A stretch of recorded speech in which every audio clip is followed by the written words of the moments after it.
Hugo Alonso es miembro de la Fundación Triángulo, porque él está con nosotros en Extremadura 7 días. Como ustedes saben, ha habido 3 agresiones a 3 personas transexuales y han ocurrido en nuestra comunidad, en Extremadura. Hugo, un tema preocupante, ¿no? Sí, bueno, es verdad que decidimos comunicar la tercera cuando empezamos a observar que se localizaban geográficamente en una misma ciudad y que además se han producido los últimos 4 meses.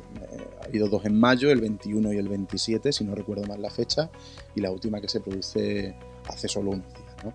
Todas en la ciudad de Cáceres y todas a mujeres transexuales, que además el género también es importante porque es verdad que la población femenina trans, las mujeres trans, siempre son más vulnerables, están más expuestas a esta realidad, además de que viven su día a día con la doble discriminación de ser mujer y de ser mujer transexual. Las 3 han sido en la ciudad de Cáceres. Sí, lamentablemente muy localizadas. Esto es otro de los hechos que nos llaman un poco la atención. Sí que hay que decir que no son hechos que tengan conexión entre ellos, al menos por la información que tenemos desde Fundación Triángulo, no son hechos que tengan conexión. No podríamos estar hablando de un grupo organizado, una banda, ni nada por el estilo. Ni siquiera probablemente podríamos hablar de grupos de ideología extrema. Sí que hay que decir eso para tranquilizar, pero sí es verdad que hay una coincidencia importante y es que se suceden en la ciudad de Cáceres de maneras muy dispares. Una de ellas se produce en las inmediaciones de un centro educativo. Una de nuestras compañeras trans acuden a recoger su título de bachillerato, una persona que tiene 19 años, camino de 20 en este momento, y bueno, es víctima de un apedreamiento. Acompañado de gritos que insultaban y que vejaban su condición de mujer transexual, ¿no? Otro de ellos se produce en una de las avenidas más conocidas de la ciudad, en Gil Cordero, es una avenida completamente transitada en la ciudad de Cáceres y se produce también a plena luz del día por la mañana, ¿no? Y esta última, que bueno, ya nos hizo un poco ponernos en alerta de una manera especial porque además, bueno, pues hay una premeditación, ¿no? La mujer agredida llega a la ciudad de Cáceres, donde trabaja, sube a redes sociales, que es algo que utilizamos muy a menudo, concretamente Instagram, ese hecho de su llegada a la ciudad, y en las inmediaciones de la estación de autobuses, que fue por donde llegó, es agredida por un grupo también de gente joven que habían ido a buscarla. Con lo cual hay una premeditación importante, ¿no? No hay conexión porque está claro que son hechos completamente aislados entre sí, al menos desde luego la policía tampoco ha dicho nada en ese sentido. Ya hemos, por supuesto, solicitado una entrevista con el comisario, esperemos que se produzca en los próximos días, bueno, para conocer algunos detalles más, saber un poco cuál es el nivel de preocupación que tienen las fuerzas y cuerpos de seguridad del Estado acerca de esto y para ofrecer nuestro apoyo, ¿no? Bueno, es alarmante en el sentido de que se concentran en el tiempo y en la geografía. Tampoco es que queramos lanzar una alerta, ni mucho menos, simplemente poner esto encima de la mesa para que no vuelva a ocurrir y sobre todo para que tomemos conciencia de que hay una realidad, que es la realidad trans, con la que hay que empezar a, bueno, pues gestionar de una manera diferente qué se conoce de la realidad trans, cuál es el nivel de empatía, ¿no? No podemos seguir tolerando que la población trans esté sometida a este nivel de agresividad por individuos aislados, por supuesto, porque estamos seguros de que la sociedad extremeña, los ciudadanos y ciudadanas que convivimos en nuestra región, somos personas que asumimos la diferencia y la diversidad como un valor positivo. Por tanto, queremos dejar claro que esto es una parte muy pequeña. A mí me ha llamado mucho la atención cuál ha sido la reacción en nuestros medios sociales cuando hemos contado esta historia, ¿no? De hecho, lo decíamos el otro día, al hilo del montón de comentarios positivos y de apoyo a la víctima, ese es el sentir general de la sociedad extremeña, ¿no? El apoyo a la realidad transexual. Pero hay que acabar con estos pequeños episodios de violencia hacia las personas trans. Hugo, ¿podemos decir que estos son delitos de odio? Sí, sin ninguna duda, claro. Al final la catalogación como delito de odio corresponde más al sistema judicial, pero desde luego, desde el criterio de Fundación Triángulo, son delitos de odio, puesto que la motivación está en la identidad sexual de las personas, ¿no? La persona que ha sufrido el apedreamiento, lo hace o lo recibe acompañado de insultos que no quiero repetir porque son grotescos, pero aluden claramente a su identidad sexual. La persona que recibe una agresión en Gil Cordero también, y esta última víctima que teníamos hace unos días en la ciudad de Cáceres también. Hay manifestaciones que indican que la motivación no es si su nombre no les gusta o si tiene una manera de caminar extraña, sino que es una persona transexual. Por tanto, estaríamos hablando de un delito de odio. ¿Está lo suficientemente preparada la sociedad para afrontar esta diversidad? Quiero decir, conocemos 3 casos, pero se pueden producir muchos más que quedan en el anonimato, porque los 3 que conocemos es porque se han denunciado, ¿no? Efectivamente.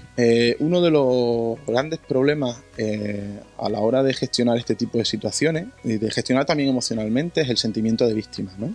Es el primer paso, que la víctima se reconozca como tal y no minimice los hechos, no minimice la agresión que ha sufrido. Y además que tenga la capacidad social en su entorno de poder denunciar o poder emitir una denuncia y comunicar que ha sido agredida por una orientación y una identidad. Tengamos en cuenta que quizás con personas transexuales menos, pero sí con personas gays o lesbianas, en ocasiones no han salido del armario, no han socializado esa orientación sexual, pues por ejemplo ni siquiera con sus padres. Pensemos en adolescentes, con sus padres o con su madre. Pensemos en adolescentes que aún no lo han contado, ¿no? Que aún no han socializado esa orientación sexual. Es difícil que pongan una denuncia por haber sido insultados o agredidos por su orientación sexual si en su entorno de socialización más cercano, más pequeño, esto no se ha socializado, ¿no? Por tanto, estaríamos hablando de un montón de denuncias que no llegan. ¿La sociedad está preparada, superando esta dificultad de la propia víctima? Bueno, yo creo que a la sociedad le queda claramente, ¿no? En una de las víctimas, y vamos a ir a lo concreto, en una de las víctimas de las que estamos hablando, de estas 3 que se producen de manera tan cercana en el tiempo y en el espacio, hay dificultades para que la policía admita añadir en esa denuncia que consideramos o que la víctima considera que ha sido atacada o que ha sufrido, ha sido víctima de un delito de odio. A nuestro juicio, una denuncia es una declaración que hace una persona para poner de manifiesto de manera oficial unos hechos. Por tanto, tiene la capacidad y la libertad de expresar lo que desee. Ya decretará luego un juez o una jueza si tiene todos los indicios o tiene todas las pruebas para justificar esa consideración que hace la víctima. Pero en ocasiones nos cuesta, no es la primera vez que nos cuesta que en una denuncia aparezca que la víctima considera haber sido agredida por un delito de odio o que ha sido víctima de un delito de odio. ¿Y cuál es la respuesta del profesional que está detrás de esa mesa que está recogiendo esa denuncia? La respuesta a veces es flexible siempre y cuando, claro, yo puedo hablar de aquellas denuncias, aquellos momentos en los que se produce una denuncia cuando acompañamos técnicos y técnicas de la Fundación Triángulo. Es flexible cuando nos identificamos como profesionales. Es decir, nos cuesta, no podemos acudir como amigos, sino que además tenemos que identificarnos como técnicos de un proyecto, de una oficina de atención a víctimas de LGBTI-fobia, para que el profesional de repente cambie su visión y acceda a añadir esa coletilla en la denuncia o incluso a reproducir de manera literal determinadas frases que se han producido, que se han verbalizado por parte de la parte agresora en los momentos de la agresión, ¿no? Pero esto no debería ser necesario. Es decir, hay víctimas que probablemente no conozcan los recursos que ofrece la Fundación Triángulo y acuden a denunciar a las... Directamente, claro, ha sufrido una agresión y van directamente, de motu propio, sin ningún acompañante. ¿Y qué sucede en esas ocasiones, ¿no? ¿Qué sucede en esas ocasiones? Es una pregunta que yo también me hago a veces, ¿no? Que probablemente no. Yo lamentablemente tengo que decir que estoy seguro que hay algunas denuncias que quedan en 2 personas se han peleado o una persona ha agredido a otra y no se conocen los motivos de manera fehaciente, que es una palabra que se utiliza mucho en los argos jurídicos, cuando incluso la persona agredida está manifestando que le pegaban puñetazos al grito de maricón. Y siento decir una palabra fea, pero estas son situaciones que todavía se producen y que hay que, cada vez menos probablemente, pero situaciones que habría que reducir a la nada, a ninguna, ¿no? Entonces, no es una crítica frontal, no es un cuestionamiento personal a las personas profesionales que trabajan en las fuerzas y cuerpos de seguridad del Estado o en otros estamentos de la administración que trabajan atendiendo a víctimas por LGBTI-fobia, pero sí que es una llamada a la atención a tomar conciencia de que estos son realidades que se producen y que en el desempeño profesional, cada persona desde su ámbito, desde el periodismo, desde la docencia, desde la administración pública, desde las fuerzas y cuerpos de seguridad del Estado, desde las propias ventanillas de las oficinas judiciales, hay que empezar a tener otro tipo de respuestas. Y la responsabilidad no voy a delegarla únicamente en las personas profesionales, en quienes atienden directamente a las víctimas, voy a delegarla también en la administración, que tiene que dotar de herramientas, conocimientos y estrategias necesarias como para gestionar de manera adecuada este tipo de situaciones. Vosotros como fundación, como colectivo, ¿habéis tenido contactos con los profesionales que tienen que ver con la seguridad en la escuela, de policía, etcétera? ¿Qué relación tenéis? ¿Habéis tenido algún tipo de pedagogía en este sentido? Bueno, pues yo puedo contar muchas experiencias que he vivido en primera persona.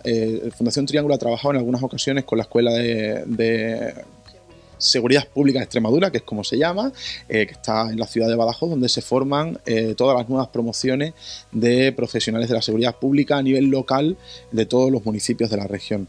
Además de eso, yo he vivido personalmente ya en 2 ocasiones una experiencia con la Policía Local de Badajoz, con la que existe, bueno, pues una línea de trabajo importante por otras cuestiones, pero que de manera tangencial también hacen que sea más cercano este trato. Hemos tenido 2 experiencias en las que hemos impartido formación a profesionales de la seguridad local, aunque también había invitados de otras fuerzas y cuerpos de seguridad del Estado, Guardia Civil y Policía Nacional, que han sido plenamente satisfactorias, ¿no?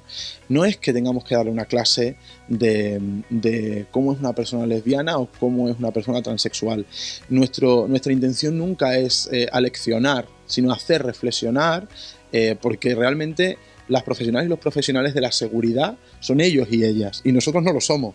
Pero sí es importante que unamos esa sinergia de cuáles son las realidades de las personas LGBTI y cuál es la realidad de la práctica policial, para que de repente se descubran algunos guiños que es importante tener en cuenta en la práctica policial para ser cómodo, efectivo, para ser cercano, para ser empático, esa actuación, ¿no? Hay un ejemplo que sale en todos los cursos: los cacheos a personas transexuales, que es una cosa que a priori a lo mejor no te planteas, sino te pones a hablar con un policía, con una persona guardia civil, con una policía, ¿no? ¿Quién realiza un cacheo a una persona transexual que no ha cambiado sus datos en el DNI, pero sí socializa públicamente como varón cuando antes tenía un DNI femenino? Bueno, pues esas cosas, ese tipo de detalles y sensibilidad es la que queremos que exista en la Fuerza y Cuerpos de Seguridad del Estado. Bueno, el tema, Hugo, de las agresiones últimas, ¿estáis tomando algún tipo de medidas? ¿Os habéis reunido con el Ayuntamiento de Cáceres? ¿Habéis tenido reuniones en este sentido? Sí, ha existido un contacto, como es razonable, un contacto además bastante próximo, lo cual es de agradecer. Desde luego hay que poner encima de la mesa medidas. Desde luego Fundación Triángulo ya las tiene.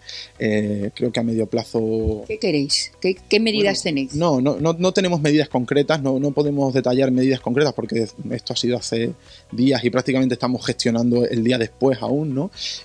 También creemos que las respuestas tienen que ser a medio plazo, no una respuesta inmediata. Creemos que hay que sosegar y buscar muy bien cuál es el origen de todo esto para poner soluciones.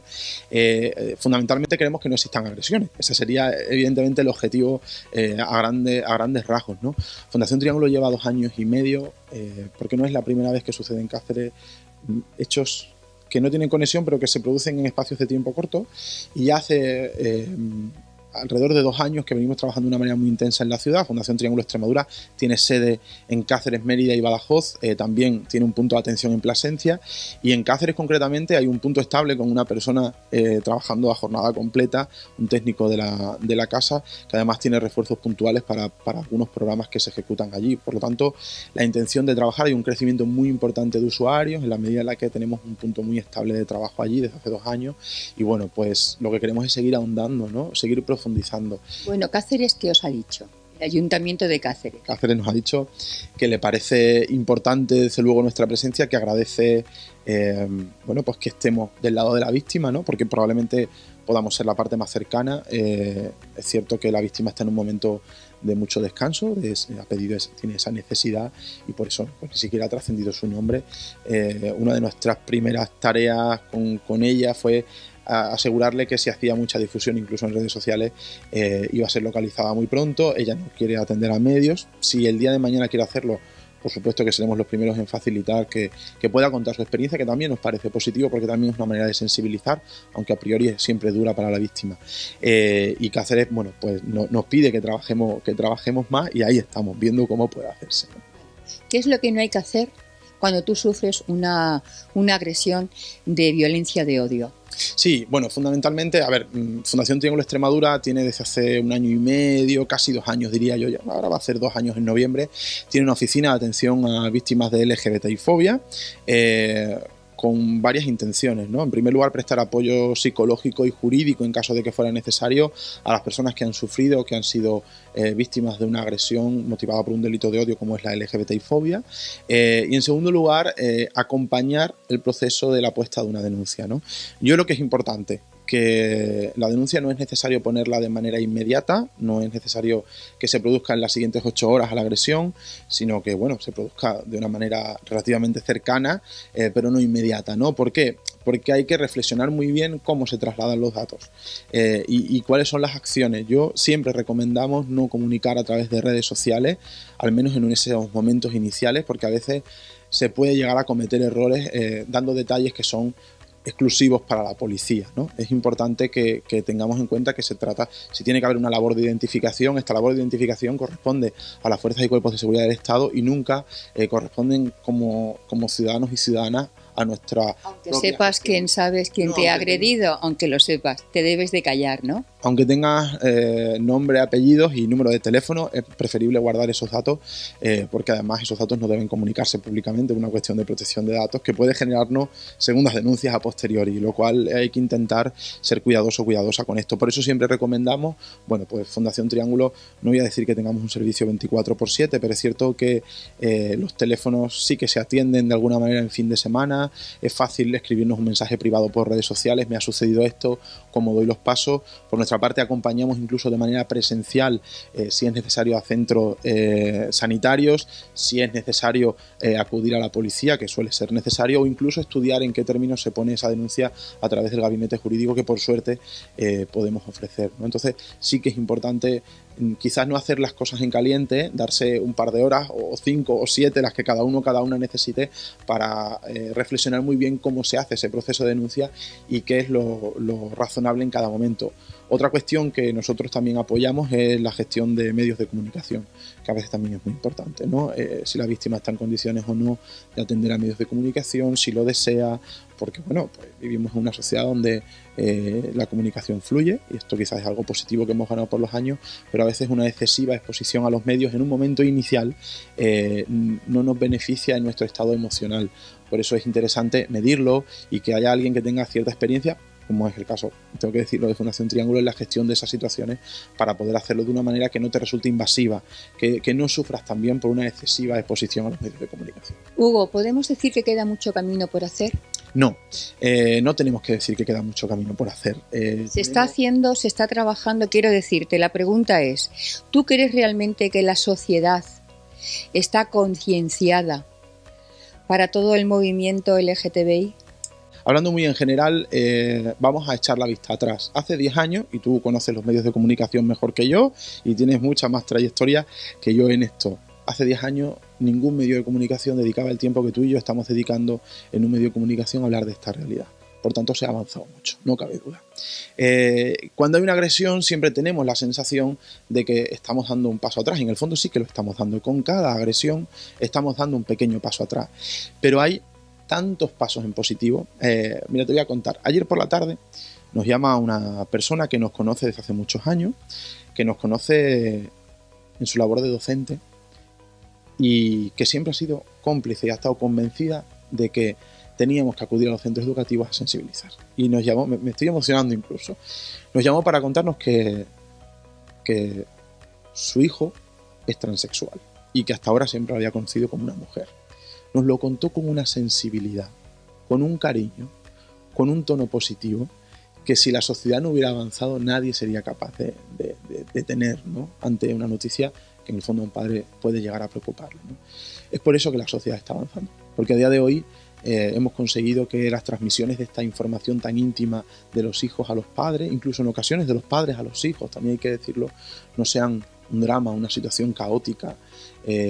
Yo creo que eso es muy importante, ¿no? Que podamos ser quienes somos o como somos cuanto antes en nuestra vida, mejor, ¿no? pues eso, que podamos contarlo en medios de comunicación, que podamos ir de la mano con nuestras parejas, ¿no? Extremadura es una región donde se puede ir de la mano con tu pareja en casi cualquier sitio, desde una piscina natural, que ahora es verano y las hemos visitado, y podemos pues tener una muestra de cariño y afecto con nuestra pareja, como tiene cualquier persona, efectivamente, ¿por qué no decirlo? Incluso, bueno, pues eso, que podamos socializar, ¿no? Y en esto nuestra región ha avanzado mucho. Yo hay algunas ciudades de nuestro país donde a determinadas horas del día no soy capaz de ir de la mano con mi pareja. Por tanto, se ha avanzado mucho y Extremadura no debe tener ningún complejo a la hora de hablar, que asume la diversidad y la diferencia como un valor positivo de nuestra sociedad. Gracias. Gracias a vosotros.